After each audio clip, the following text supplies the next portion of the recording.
I still remember how excited I was for that sleepover. I was 15 years old, and my best friend, Marissa, had just moved into a new house on Brookfield Lane. Her parents were still settling in, boxes piled in corners, furniture half arranged, but that night they weren't going to be home. It would just be me, her, and her little sister, Danielle. It felt like freedom. No parents. Junk food. Horror movies on the big flat screen in their living room. We were going to stay up all night, and that was enough to make me forget how strangely quiet her neighborhood seemed when my mom dropped me off. The houses on Brookfield Lane were all close together, but not a single porch light was on. No dogs barking. No cars passing by. Just that eerie suburban silence. When I stepped inside, I noticed the house smelled faintly of fresh paint and something chemical, like new carpet glue. It was colder than outside too, as if the air conditioning was blasting, even though it was only early spring. We settled in quickly. We microwaved popcorn, stacked soda cans, and piled into blankets. Everything was perfect, until little things began to feel off. Halfway through our second movie, I thought I saw movement outside the sliding glass door. Just a flicker of something pale against the night. Probably the neighbor's cat, Marissa laughed, tossing a pillow at me when I mentioned it. But it didn't feel like a cat. Cats don't stand upright. Cats don't press against the glass just enough to leave the faintest smudge. I told myself I was imagining it, that maybe the movie had gotten in my head. But when I went upstairs later to use the bathroom, I noticed something strange. The hallway light was on, casting shadows across the boxes stacked against the wall. And in the silence, I swore I heard something. Breathing. Not the sound of a heater or a draft, but slow, steady breathing. It stopped the second I turned the bathroom light on. I'll never forget the moment I finally pulled the curtain back. I don't know what I expected, maybe nothing. Maybe just my own reflection. But instead, there was a face. A man's face, pressed against the glass, his breath fogging it up. His hand was splayed across the window, leaving streaks as if he'd been dragging it back and forth. His eyes, they didn't blink. I screamed, and he jerked back into the shadows. Marissa jumped up, fumbling for her phone. But when she held it up, her face went pale. "No service," she whispered.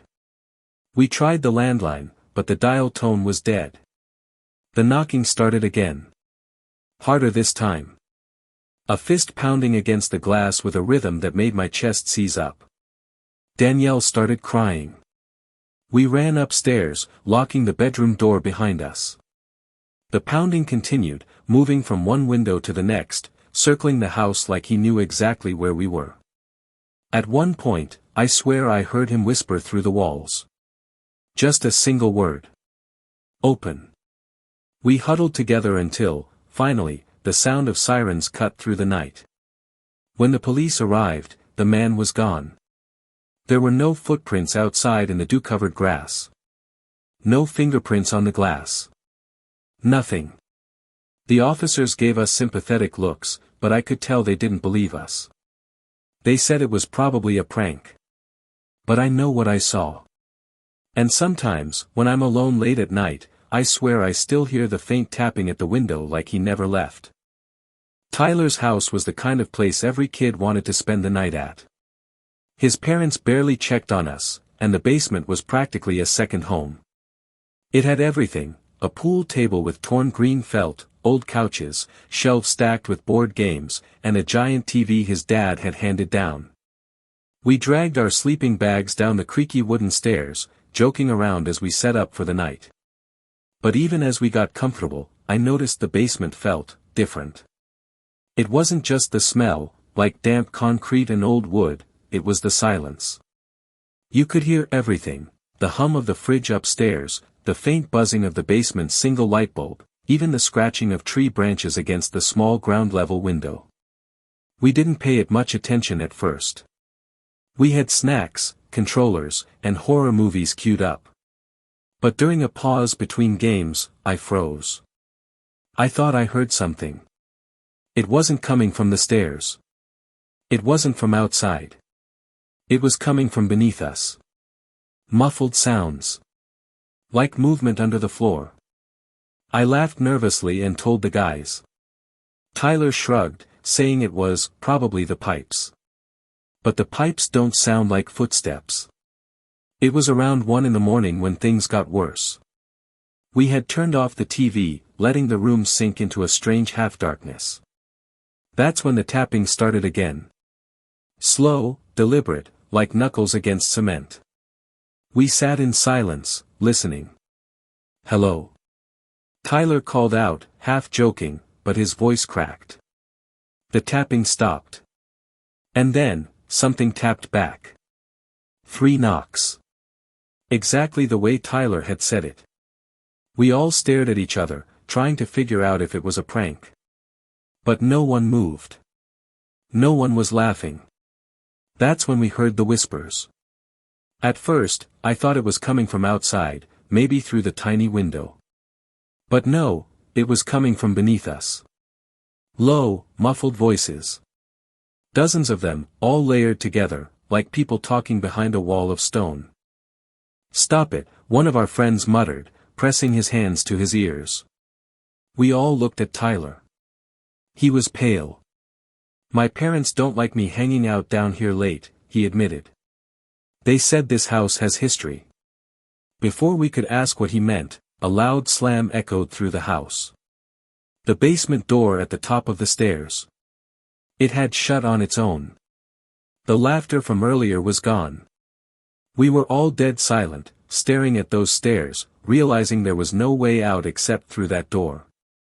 We rushed up the stairs and tried the basement door, but it wouldn't move. Tyler rattled the knob until his hands were red, but it was locked tight, as if someone had sealed us in. That's when I noticed it. Beneath the stairs, partially hidden by stacked boxes, was a hatch door I'd never seen before. Small, wooden, bolted shut with 2 heavy metal latches. And from the other side, there was movement. First a faint scratching. Then tapping, faster than before. Then, knocking. We all froze. The metal latches began to rattle as if someone, or something, was pulling on them from the other side. "Don't touch it," I whispered, backing away. But the bolts shook harder, the wood groaning under the pressure. Then came the sound that will haunt me forever.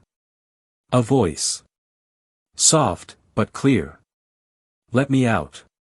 We bolted to the far wall, clutching our sleeping bags like they could protect us. The hatch shook so violently I thought it would splinter apart. And then, just as suddenly as it began, it stopped. The basement door above us creaked open. We stared at the doorway, waiting for someone to appear. But no one did. The house was silent again. When we finally worked up the courage to run upstairs, the hatch beneath the stairs was still closed. The latches were perfectly still, like nothing had touched them. To this day, none of us have spoken about what happened that night. But sometimes, when I close my eyes, I can still hear that voice whispering beneath the floorboards. "Let me out." Jenna's house was the last one on her street. Beyond it stretched a patch of undeveloped land, overgrown with weeds and scattered trees. Across the road stood an old streetlight, the only one in sight. Her parents let us stay up in her room, whispering and laughing like any 2 kids at a sleepover. We played games on her phone, told scary stories, and talked about school crushes. The glow of that streetlight cut across her blinds, painting thin stripes of yellow across the walls. It was past 11 when I noticed the flicker. At first, I thought it was nothing. Old lights burn out all the time. But then, during one of the flickers, I caught sight of something. A figure. It was standing at the base of the pole. Just for a second. Tall, motionless, almost blending with the dark. When the light came back, it was gone. I sat up, trying to get a better look. Jenna noticed me staring. "What's wrong?" she whispered. I shook my head and told her it was nothing. But I couldn't stop watching the streetlight. Because deep down, I knew I hadn't imagined it. The light flickered again, and this time Jenna saw it too. "There's someone out there," she whispered, clutching my arm. I wanted to tell her she was wrong, but I couldn't. I had seen it. A tall figure standing perfectly still, facing the house.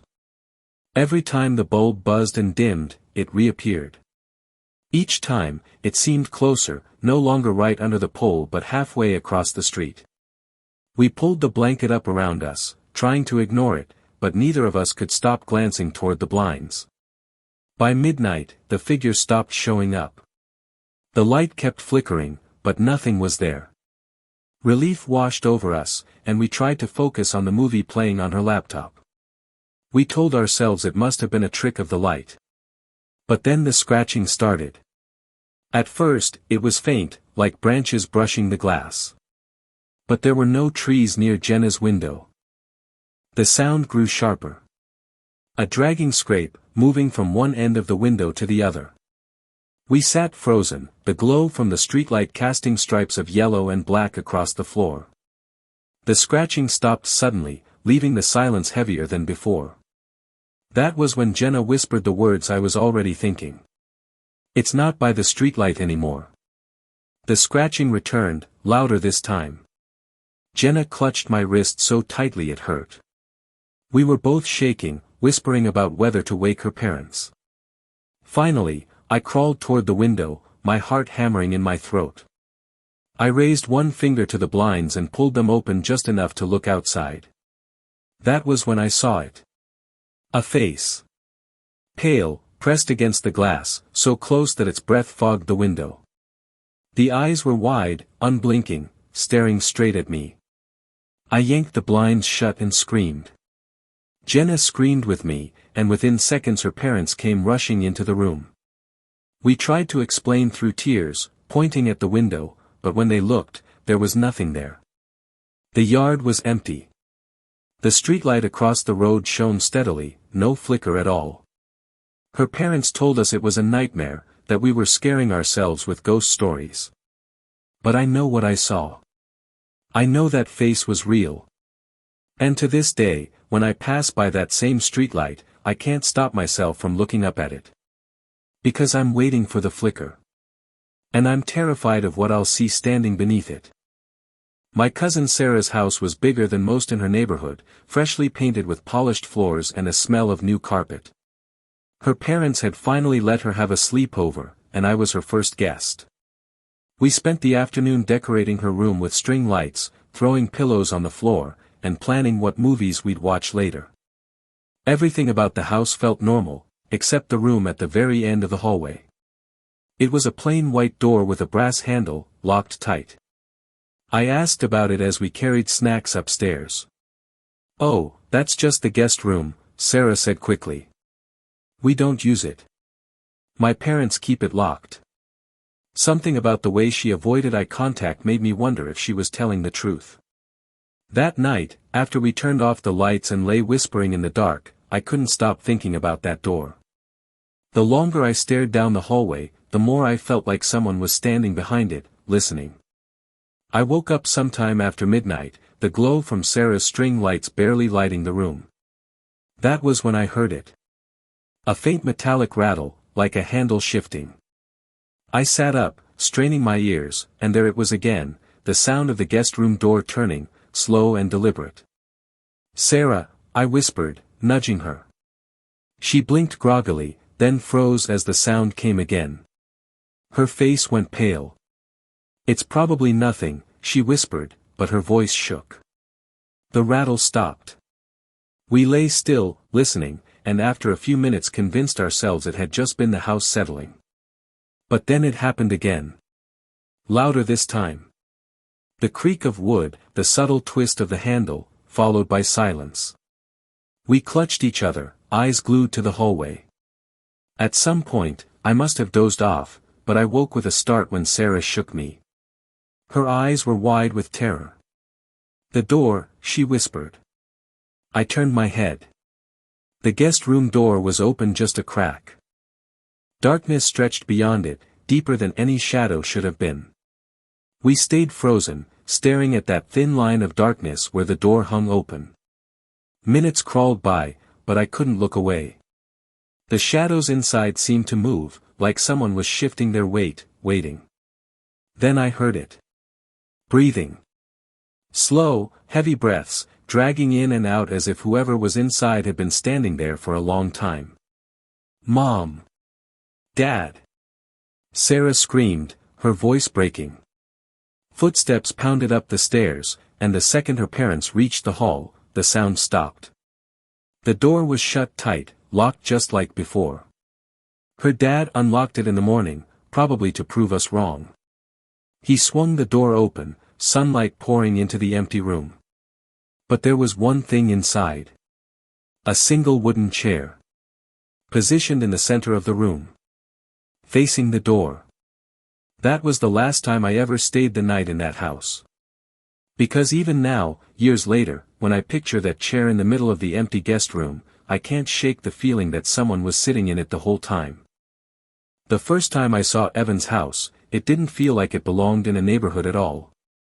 Sure, it technically sat at the end of a cul-de-sac, but past his driveway was nothing but trees.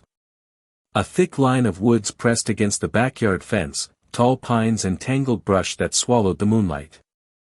I remember my mom glancing at the forest as she dropped me off.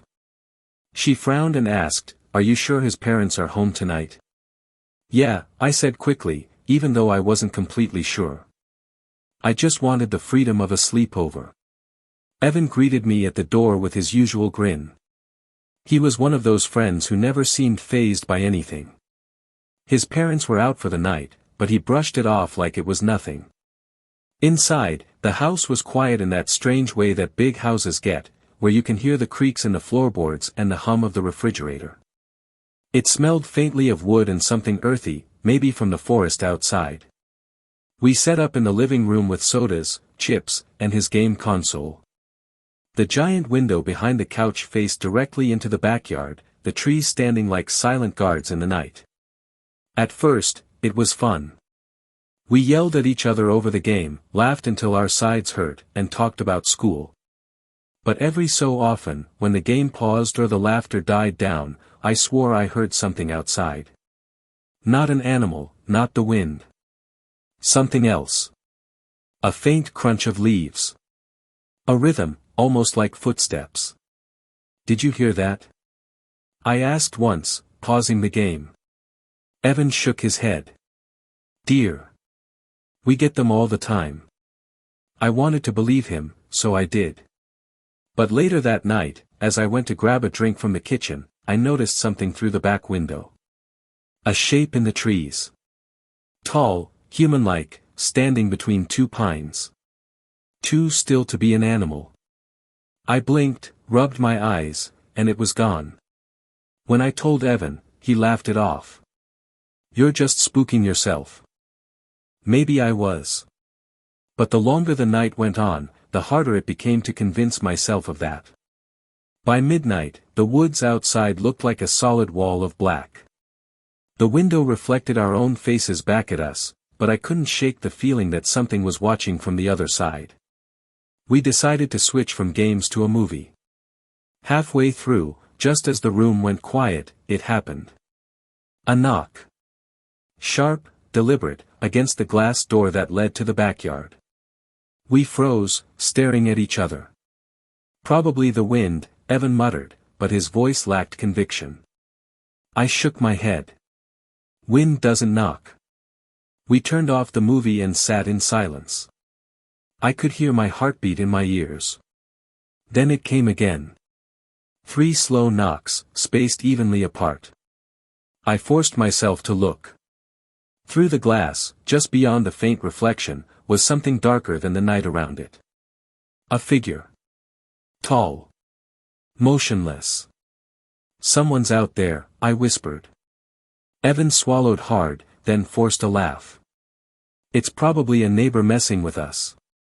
But his neighborhood was quiet, and his house sat at the edge. There were no neighbors behind those woods. We tried calling his parents, but the call wouldn't go through. No service. Not even a single bar. The knock stopped after that, but the silence was worse. Every creak of the house, every whisper of wind outside felt magnified. And then we saw it again. The figure. Standing just beyond the tree line. Closer than before. Evan pulled the curtains shut and turned the volume on the TV up, but neither of us were paying attention anymore. We were listening. Waiting. Because deep down, we both knew the knocks weren't over. Sometime past 2 in the morning, Evan finally admitted he was scared. The knocks had stopped, but the silence was suffocating. Neither of us wanted to look at the glass door, but eventually, curiosity got the better of us. I pulled the curtain back an inch. And there it was. A face. Pale, pressed against the glass, staring in with wide, unblinking eyes. Its breath fogged the pain. I stumbled back, nearly tripping over the couch. Evan saw it too. His face drained of color. We bolted upstairs, slamming his bedroom door shut. My hands shook so badly I could barely hold my phone. Still no signal. Then came the footsteps.